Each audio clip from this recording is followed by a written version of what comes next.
Hello everyone, আসসালামু আলাইকুম। যারা চায়ের সাথে স্ন্যাক্স জাতীয় খাবার খেতে পছন্দ করেন, আজকের ভিডিওটা তাদের জন্য। আমরা বেকারি থেকে তো অনেক কিছু কিনেই খাই, সবসময় কিন্তু সেটা স্বাস্থ্যকর না। তো আজকে বাসায় বানিয়ে ফেললাম বেকারি স্টাইলে এর একটা রুটি।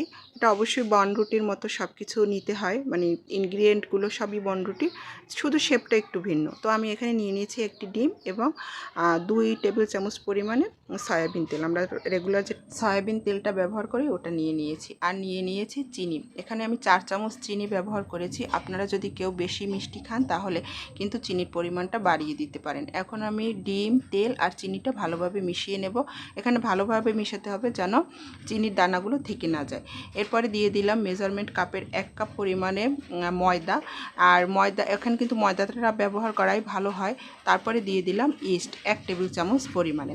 তো এখন এগুলোকে ভালোভাবে মিশিয়ে নেব। আর দিয়ে দিয়েছি লবণ। লবণটা কিন্তু একটু পরিমাণটা বুঝে দিতে হবে, না হলে কিন্তু এটা খেতে পানসে লাগবে। আর নিয়ে নিয়েছি 1 কাপ পরিমাণে গরম দুধ। গরম দুধ বলতে এটা কুসুম গরম, যেন আঙুলের হয় এই পরিমাণ গরম করে নিয়েছি। তো এখন আমি এগুলোকে ভালোভাবে মাখাবো। আর দুধটা ব্যবহার করার সময় অবশ্যই সতর্কতার সাথে ব্যবহার করতে হবে। সবটুকু দুধ কিন্তু এই যে দেখুন আমার লাগেনি। তা আমার ডোটা মাখানো হয়ে গিয়েছে। এখন আমি এটার উপরে একটু সয়াবিন তেল দিয়ে রেস্টে রেখে দেবো প্রায় 2 ঘন্টার জন্য। আর 1.5 থেকে 2 ঘন্টা রাখলেই কিন্তু এটা হয়ে যায়, এর থেকে বেশির দরকার নেই। তো আমি এখানে 2 ঘন্টাই রেখেছিলাম। এই যে দেখুন 2 ঘন্টা পরে ডোটা কিন্তু একদম ফুলে প্রায় 3 গুণ হয়ে গিয়েছে। এখন পাঁচ করে শুধু বাতাসটা বের করে নেব, আর একটু ভালোভাবে মেখে নেব যেন এর ভিতরে যে বাতাসগুলো আছে ওগুলো বের হয়ে যায়, আর এটা যেন আরও স্মুথ হয়। তো এখানে যত মাখাবেন অত কিন্তু ব্রেডটা সফট হবে। আর এখানে আমি 2টে লেচি কেটে নিয়েছি বড়টা থেকে। তো এখন একটাকে রোল করে একটু লম্বা করে নেব। তো এখানে আমি এখান থেকে 6টা লেচি কেটে নেব পরিমাপ করে। আপনারা বেশি কমও কাটতে পারেন, বেশি কাটলে লেয়ারগুলো বেশি হবে, আর কম কাটলে লেয়ার কম হবে। সেক্ষেত্রে কিন্তু খেতে গেলে কিন্তু এই রুটিটার স্বাদ কম বা বেশি এরকম কিছু হবে না, তবে লেয়ার বেশি হলে দেখতে একটু ভালো লাগে। তো আমি এখানে একটা রুটি বেলে নিচ্ছি। আর রুটি বেলার সময় কিন্তু যে খুব পাতলা হবে বা মোটা হবে এমন কিছু না, আপনার লেচির যে সাইজ সে অনুযায়ী কিন্তু রুটি হবে। তো আমি রুটিগুলো বেলে নিচ্ছি একটা একটা করে। এটা একদম শেষ রুটি ছিল, এটা একটু বড় করেই বেলেছি। এটা সবার নিচে থাকবে, আর উপরে যেটা দেব সেটাও কিন্তু এটার মতো একটু বড়। এখানে বড় করার কারণ হচ্ছে যে ভিতরে যে রুটিগুলো থাকবে ওগুলো একটু সাইজ একটু ছোট হলে তখন দেখা যায় কি যে যখন এর ভাঁজগুলো খুলে আসে তেলে দেওয়ার পর তখন কিন্তু দেখতে খুব ভালো লাগে। তো আমি একটু টেনে টেনে সমান করে দিচ্ছিলাম, মানে একটু বেশি ছোট হয়ে গিয়েছে। আর বাকিগুলো ঠিক ছিল। আর উপর থেকে কিন্তু আমি এটা তেল মেখে নিচ্ছি যেন একটার সাথে আরেকটা খুব বেশি লেগে না যায়। তো তেল দিলে এই সুবিধাটা হয়।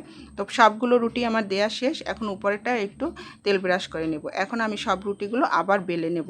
এই যে পিঁড়িটা আছে এই পিঁড়িটা সমান করে, বা এর থেকে বড় করলেও কোনো সমস্যা নেই, সেক্ষেত্রে এই রুটিগুলো কিন্তু আরও ভালো হয়। তো আমার পিঁড়ি যেহেতু ছোট তাই আমার রুটিটা বেশি বড় হয়নি, এটা টেবিলের উপর করলে বেশি ভালো হয়। তো আমি এখন এগুলো কেটে নিব, মানে লম্বা শেপ করে দিব।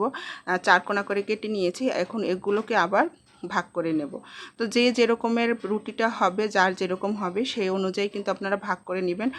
একদম যে এরকমেরই হবে এমন কিন্তু না। তো এগুলো আমি মানে এটা একটু বড় হয়েছিল তাই এইটাকে 3 খণ্ড করে নিলাম। এখন এই পিসগুলোকে একটা ট্রেতে উঠিয়ে নেব। তো দেখুন আমি এখন একটা পিস নিয়ে নিয়েছি। তো এটাকে বেলে আরেকটু লম্বা করে নিলাম, আর একটু মাথার দিক থেকে একটু কেটে নেব।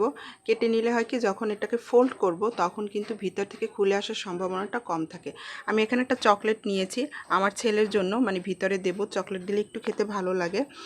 আর এখানে কিন্তু আপনারা ডেইরি মিল্ক অথবা ক্যাডবেরি টাইপের যে চকলেটগুলো আছে সেগুলোও ব্যবহার করতে পারেন। তো একটু মুখটা আটকে দিলাম যেন বের হয়ে না যায় চকলেটটা। এভাবে করে ফোল্ড করে নিলেই হবে। তো আমার বাসায় চকলেটগুলো ছিল এজন্য এগুলোই দিয়ে দিলাম। এখানে কিন্তু বাজারে যে ক্যাডবেরিগুলার বা ডেইরি মিল্কগুলো পাওয়া যায় ওগুলো দিয়েও কিন্তু এটা বানানো যায়। এটা জাস্ট বাচ্চার জন্য বানানো, আর বাকিগুলো কিন্তু আমি একদম নর্মালভাবেই বানিয়েছি চা দিয়ে খাওয়ার জন্য। এটা কিন্তু খুবই সহজ, অনেকটা কিন্তু এটা ক্রোসেন্টের মতো বা ক্রোসিয়ান্টের মতো যে যেটাই বলেন। তবে ক্রোসিয়ান্ট বানানোর ধরনটা আরও ভিন্ন এবং জটিল। যেহেতু আমি জটিল দিকে যাব না বা আমি ওটা পারিও না ক্রোসিয়ান্ট বানাতে, তো আমি এভাবে করেই বানিয়ে নিলাম মানে চা খাওয়ার জন্য। আর এটা কিন্তু চা দিয়ে খেতে অসম্ভব মজা। তো আরও একটি রুটি আমি এভাবে করে গোল করে বেলে তারপরে কেটে এভাবে রোল করে নিয়েছি। এখন আমি এগুলোকে 10 মিনিটের জন্য রেস্টে রেখে দেব।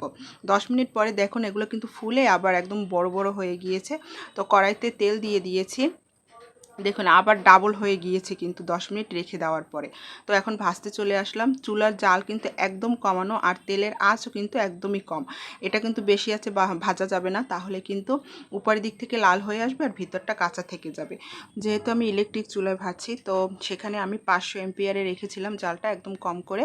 তো আস্তে আস্তে করে সবগুলোই ভেজে নিচ্ছি। এটা কিন্তু আপনি চুলায়ও বেক করতে পারেন, মানে চুলায় আমরা যেভাবে নর্মালভাবে যে কেক বেক করি একটা পাতিলের উপর দিয়ে, সেভাবেও কিন্তু এটা বেক করলে খুব সুন্দর হয়। আবার ওভেনেও কিন্তু বেক করা যায়, তবে তেলে দিলে হয় কি মানে খুব কম সময় লাগে আর খুব তাড়াতাড়ি হয়ে যায়। আর এটা যখন ভেজে উঠায় তখন কিন্তু উপরটা খুবই ক্রিস্পি থাকে, কিন্তু পরে আস্তে আস্তে ঠান্ডা হলে পরে একদম বনরুটির মতো হয়ে যায়। কিন্তু প্রথম দিকটা খেতে কিন্তু অসম্ভব মজা। তো আমি ওই যে চকলেট দিয়েছিলাম সেটা একটা ভেঙে দেখালাম। এটা পরের দিন সকালে আমি যখন চা খেতে বসেছিলাম, তো ওটা 2টা নিয়ে তারপর খেতে বসেছিলাম। এই যে দেখুন ভিতরটা আপনাদের খুলে দেখাচ্ছি। তো আজকে ভিডিওটা যদি আপনাদের ভালো লাগে তাহলে অবশ্যই লাইক দিবেন।